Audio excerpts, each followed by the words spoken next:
Hello students, 12th class history lesson number 10 lesson name colonialism and the country side. ये जो नया chapter है ये थर्ड बुक फर्स्ट चैप्टर है। ये चैप्टर 275 पेज से 285 पेज तक डिलीट है। अब हम लेसन की स्टार्टिंग करते हैं कि कॉलोनियलिज्म होता क्या है। हिंदी में इसको उपनिवेशवाद बोलते हैं। जब एक कंट्री दूसरी कंट्री के को अपने अंडर में ले लेता है, अपने रूल एंड रेगुलेशन वहाँ इस्टेब्लिश कर देता है, इसी को बोलते हैं उपनिवेशवाद। यानी एक तरह से वो दूसरा देश उसके अंडर में आ जाता है, उसकी मार्केट बन जाता है, इसी को बोलते हैं उपनिवेशवाद। यहाँ पर हम क्या पढ़ेंगे? Colonialism and the country side.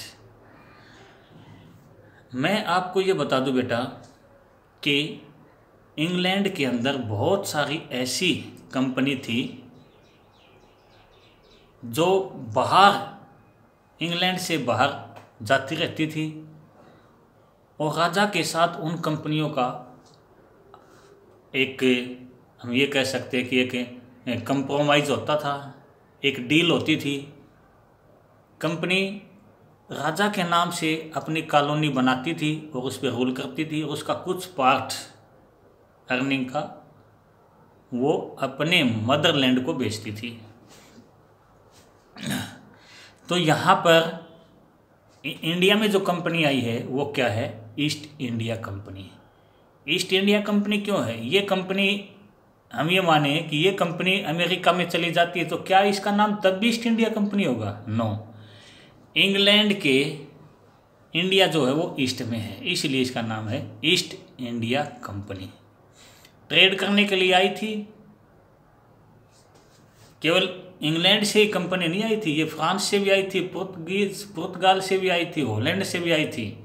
उन्होंने जब यहाँ आकर के देखा 16-17 सेंचुरी में, तो देखा कि यहाँ के लोग तो आपस में लड़ रहे हैं, इन लोगों पर तो आसानी से काबू पा जा सकता है। इसलिए उन लोगों ने, उन कंपनीज ने पहले आपस में वो यूरोपियन कंपनी लड़ने लगी। इस तरह ईस्ट इंडिया कंपनी ने कर्नाटक में फ्रांसीसियों के साथ, जो उसके बराबर की कंपनी थी, 3 वार लड़े। पहले वार में फ्रांसीसी जीते और फिर 2 में ब्रिटेन यानी इंग्लैंड जीत गया और इंग्लैंड एक तरह से यहाँ कंसोलिडेट हो गया और कर्नाटक से चल करके ये कंपनी बंगाल में गई। बंगाल एक उस टाइम का सबसे प्रॉस्पेरियस स्टेट था। यहाँ जा कर के उन्होंने 1757 में पलासी वार लड़ा। उस टाइम बंगाल का जो रूलर था सिराजुद्दौला था। सिराजुद्दौला का सबसे बड़ा जो कमांडर था वो मीर जाफर था। ब्रिटिश वालों ने या ईस्ट इंडिया कंपनी ने रातों रात मीर जाफर को अपनी तरफ कर लिया। नेक्स्ट डे जब युद्ध होना था तो मीर जाफर अपनी सेना लेकर के एक तरफ खड़ा हो गया। सिराजुद्दौला के होश उड़ गए। ये देख करके सिराजुद्दौला युद्ध के मैदान से भागने लग गया, बट मीर जाफर के पुत्र ने उसको पकड़ा, जिसका नाम मीरन था, और उसको मार दिया। तो इस तरह अपनों ने ही उनको यहाँ जगह दी और इस तरह यहाँ पर बंगाल में ये बंगाल जो है ना Aahista Aahista east India company की कॉलोनी बन गई। तो यहाँ पर हम क्या देखेंगे? सबसे पहले हम यहाँ देखेंगे कि ये लोग बंगाल में आ गए हैं। बंगाल के बाद क्या पढ़ेंगे कि यहाँ जो बिहार जो स्टेट है, झारखंड जो स्टेट है, यहाँ पर राजमहल की जो है ना रेंज हैं, पहाड़ियाँ हैं। यहाँ पर पहाड़ीज लोग रहते हैं, इनके बारे में पढ़ेंगे। फिर यहाँ पर संथाल लोग आ जाते हैं, संथाल लोगों के बारे में पढ़ेंगे। उसके बाद हम ट्रैवलिंग करेंगे साउथ इंडिया की, जहाँ पर ईस्ट इंडिया कंपनी ने वहाँ के जो विलेज हैं, जो रूरल एरिया है, वहाँ पर किस तरह अपने रूल एंड रेगुलेशन बनाए हैं और उनको जो पॉलिसीज़ रिवेन्यू की थी वो इम्प्लीमेंट में लेके आए हैं और किस तरह वहाँ के लोगों को ये एक तरह से मजबूर किया है कि ये रूल एंड रेगुलेशन जो है ना ब्रिटिश ईस्ट इंडिया कंपनी के वो माने। यहाँ पर जो हम सब कुछ पढ़ रहे हैं, हमारे पास क्या सोर्स है? हमारी जो ये बुक है वो कौन सी है? मॉडर्न इंडियन हिस्ट्री पढ़ रहे हैं। तो इसका मतलब क्या होगा कि जो भी हमारे पास सोर्स होंगे वो रिटर्न में होंगे। तो हमारे पास जो ट्रेवलर हैं उनके जो अकाउंट हैं वो सोर्स हैं, या फिर जो उस टाइम गवर्नमेंट ने जो भी रिकॉर्ड किया वो हमारे पास सोर्स हैं, जिसको हम बोलेंगे एक्सप्लोरिंग ऑफिशियल आर्कीव्स। ये हमारे पास सोर्स हैं जो रिटर्न में हैं। ठीक है, आज का पहला टॉपिक बंगाल एंड द जमींदार।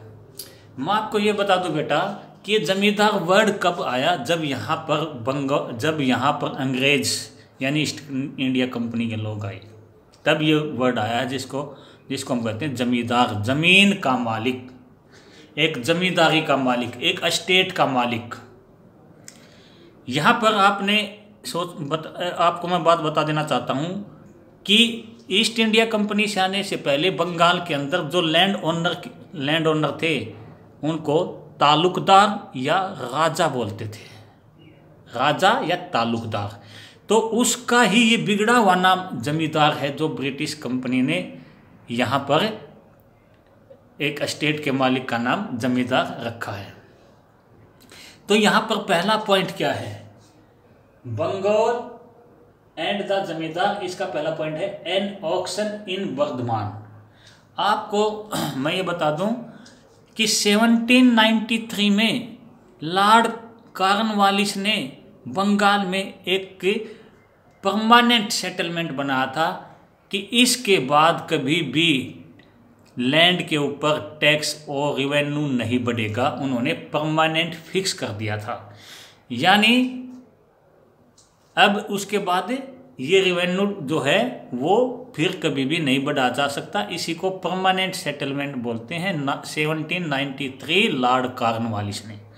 तो यहाँ क्या है कि बर्धमान एक डिस्ट्रिक्ट है। 1797 में एक जमींदार अपने परमानेंट सेटलमेंट के अकॉर्डिंग अपनी जमींदारी की, अपनी एस्टेट की जो परमानेंट सेटलमेंट था, जो रिवेन्यू फिक्स कर रखा था, वो गवर्नमेंट को नहीं दे पाया।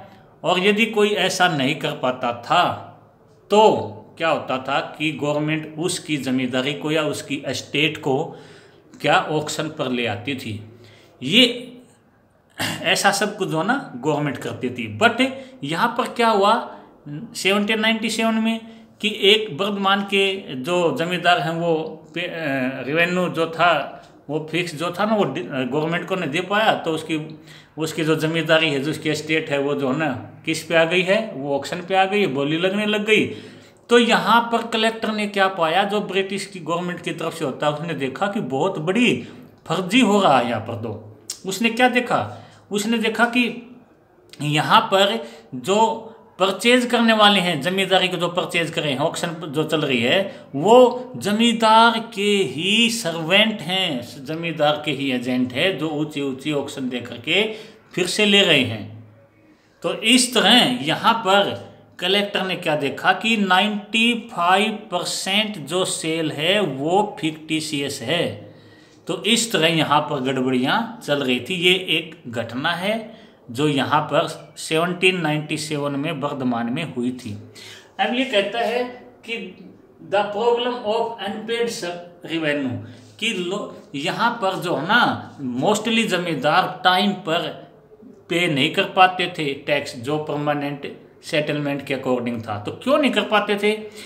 यहाँ बर्धमान डिस्ट्रिक्ट के अंदर यहाँ 75% ऐसी एस्टेट थी, जमींदारियाँ थी, संपदाएं थी जो चेंज कर दिए गए थे जहाँ के जमींदार। यानी इतने लोग जो ना 75% एस्टेट के जो जमींदार थे वो परमानेंट सेटलमेंट के अकॉर्डिंग रेवेन्यू जो है वो गवर्नमेंट को नहीं दे पा रहे थे। क्योंकि बेटा 1770 और 80 के डिकेड में बंगाल के अंदर जो है ना फेमिन, अकाल पड़े थे, और इस तरह वो देने में एक तरह से अनेबल थे, नहीं दे सकते थे। गवर्नमेंट ने तो ये सोचा था कि हमने अब एक ऐसा यहाँ पर एक रिफॉर्म कर दिया है जिससे ये जमींदारी बहुत बड़ी बड़ी होती थी बेटा। मैंने क्या कहा, 400 700 या 100 एक विलेज में एक एस्टेट आती थी, या छोटी भी होती थी, बड़ी भी हो सकती थी। तो यहाँ पर अब गवर्नमेंट तो इसलिए तसल्ली हो गई थी कि अब हमें तो केवल फिक्स परमानेंट जो है वो पे मिलेगा, वो रेवेन्यू मिलेगा। अब जमींदार चाहे किसी भी तरह से ये जो है ना टैक्स अपने पीजेंट से कलेक्ट करे। जमींदार अपनी एस्टेट को किस में डिवाइड कर देते थे, पीजेंट्री में। अब पीजेंट्री में जब वहाँ पर फेमिन अकाल पड़ जाते थे तो वो पीजेंट जो है ना टैक्स जमींदार को नहीं दे पाते थे, इसलिए जमींदार जो है ना गवर्नमेंट को नहीं दे पाता था। जब ऐसी प्रोसेस चलती थी तो गवर्नमेंट उसकी एस्टेट है, उसकी जो संपदा है, उस जमींदारी है, उसको जो है ना ऑक्शन यानी बोली पर लगा देती थी। यहाँ पर आगे हम क्या देखते हैं, वह है जमींदार डिफॉल्टेड ऑन पेमेंट्स। जमींदार जो है ना पेमेंट क्यों नहीं कर पाते थे, इसके पीछे रीजन क्या है। एक बात आपने बहुत अच्छे से हम समझनी है कि जो परमानेंट सेटलमेंट हुआ 1793 में, तो गवर्नमेंट और जमींदार के बीच में जो डील हुई ना, उसमें जो क्या था, तो इनिशियल डिमांड थी ना वो बहुत ऊंची थी। यानी अब 1793 के बाद कभी भी जमींदारों पर जो टैक्स जो रेवेन्यू फिक्स कर दिया था उसको कभी भी ब्रिटिश ईस्ट इंडिया कंपनी कभी भी आगे नहीं बढ़ा सकती थी। इसलिए उन्होंने उसका जो रेट है ना, रेट वो पहले ही बहुत ऊंचा रखा था। इस तरह जो है ना पीजेंट्री जो है ना जमींदारों को, जमींदार जो है ना गवर्नमेंट को ये रेवेन्यू नहीं दे पाती थी। तो इस तरह उनकी जमींदारी या स्टेट जो है ना वो ऑक्शन पर आ जाती थी। दूसरा क्या है, दूसरा पॉइंट जो है वो क्या है कि 1790 में किस लिए पे नहीं कर पाते थे जमींदार। 1790 में भी एक बंगाल के अंदर फेमिन अकाल पड़ा। उसमें भी क्या है, फिर जब कहीं पर भी ऐसा होता है तो अकाल पड़ता है तो फिर उसके एग्रीकल्चर जो प्रोडक्शन होता है और उसकी भी जो है ना जो प्राइस थी वो डाउन आ गई। तो इस तरह भी पीजेंट जमींदार को रेवेन्यू नहीं दे पाए और जो फिक्स था, और जमींदार जो है ना वो किसको नहीं दे पाए, वो ईस्ट इंडिया कंपनी को नहीं दे पाए। तो इस तरह भी उनकी एस्टेट जो है वो किस पे आ जाती थी, ऑक्शन पर। तीसरा क्या है कि यहाँ जमींदार और ईस्ट इंडिया कंपनी में एक ये डील हुआ था, गवर्नमेंट ने ये एक डेट फिक्स कर देती थी। उस डेट के सनसेट होने से पहले यदि आपका रेवेन्यू जो है जो एरियर के साथ नहीं आया तो आपकी जमींदारी, आपकी एस्टेट को जो है ना वो ऑक्शन पर ले ली जाएगी।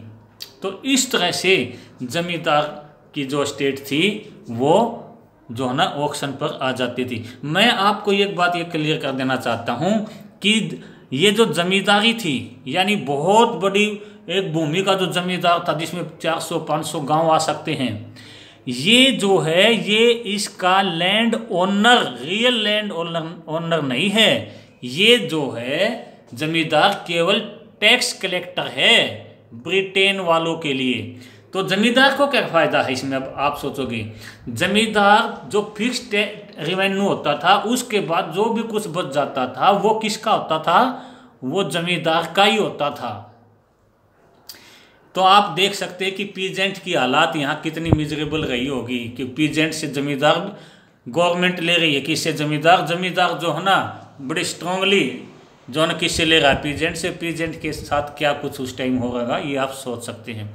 जमींदार इसलिए भी जो है ना यहाँ पर क्या हो जाता है, डिफॉल्ट हो जाता है, डिफॉल्टर हो जाता है। कैसे कि ब्रिटेन के ईस्ट इंडिया कंपनी के बंगाल में आने से पहले ये जोतदार जो थे, ये तालुकदार जो थे, ये राजा जो थे वो बड़े शक्तिशाली थे, पावरफुल थे, जिसे अब ब्रिटिश वालों ने क्या नाम दिया, जमींदार। ये बहुत ही पावरफुल थे। इनके पास अपनी आर्मी होती थी, इनके पास अपनी पुलिस होती थी, इनकी अपनी कोर्ट होती थी, ये डिसीजन सुनाते थे। और एक तरह से जब भी कोई पीजेंट इनको टैक्स या रेवेन्यू जो है ना वो टाइम पे नहीं दे तो वो उनसे जो है ना मार पीट करके ले लेते थे। ये इतने ज़्यादा स्ट्रॉन्ग थे, कंसोलिडेट अपने टाइम में थे। बट यहाँ पर ब्रिटिश वालों ने इन जमींदारों के ऊपर ये सारी रेस्ट्रिक्शन लगा दी और उन्होंने अपने अंडर में ले लिए, ये कंट्रोल कर लिया कि आप जो है न कोई पुलिस रख सकते हो, न अपनी आर्मी रख सकते हो, आप किसी भी चीज़ को जो है ना कोर्ट नहीं लगा सकते। तो इस तरह ये वीक कम्युनिटी बन करके सामने आई। इसके साथ साथ जमींदार का अपना एक ऑफिसर होता था जिसे हम बोलते अमला। अमला जब भी गांव में टैक्स रेवेन्यू कलेक्शन के लिए जाता था तो वहाँ पर जानबूझकर कौन, जोतदार और मंडल लोग, जोतदार और मंडल लोग कौन है यहाँ पर, है गाँव के ये वो पावरफुल लोग हैं जो अमला को, जो जमींदार का रिप्रेजेंटेटिव है उसको रेवेन्यू नहीं देते थे और उसको परेशान देख करके, टेंशन में देख करके ये लोग बहुत ही खुश होते थे। जमींदार कभी भी अपने पीजेंट के ऊपर जो है ना केस कर सकता था और केस की जो प्रोसेस थी वो बहुत लंबी थी, बट उसके ऊपर जो है ना मारपीट कभी नहीं कर सकता था। तो ये हमें क्या देखने को मिलता है कि बर्धमान डिस्ट्रिक्ट के अंदर 1798 में यहाँ पर कितने केस हैं जिन्होंने रेवेन्यू जो है वो नहीं दिया है। 30,000 से ज़्यादा केस अभी पड़े हैं पीजेंट्स के जिन्होंने जमींदार को टैक्स नहीं दिया। तो इस तरह हमने आज जो टॉपिक किए हैं वो कौन कौन से हैं, बंगाल एंड द जमींदार। जमींदार कौन लोग हैं, ये एक ब्रिटिश नेम है। पहले इसी को, जमींदार को पहले क्या कहते थे ब्रिटिश आने से पहले या ईस्ट इंडिया कंपनी के आने से पहले, इनको बोलते थे, इनको बोला जाता था यहाँ पर तालुकदार और राजा। ऑक्शन बर्धमान में जब ऑक्शन होती है, कब होती है, 1797 में होती है यहाँ पर ऑक्शन। और परमानेंट सेटलमेंट किसने किया था, 1793 में लॉर्ड कॉर्नवालिस ने किया था।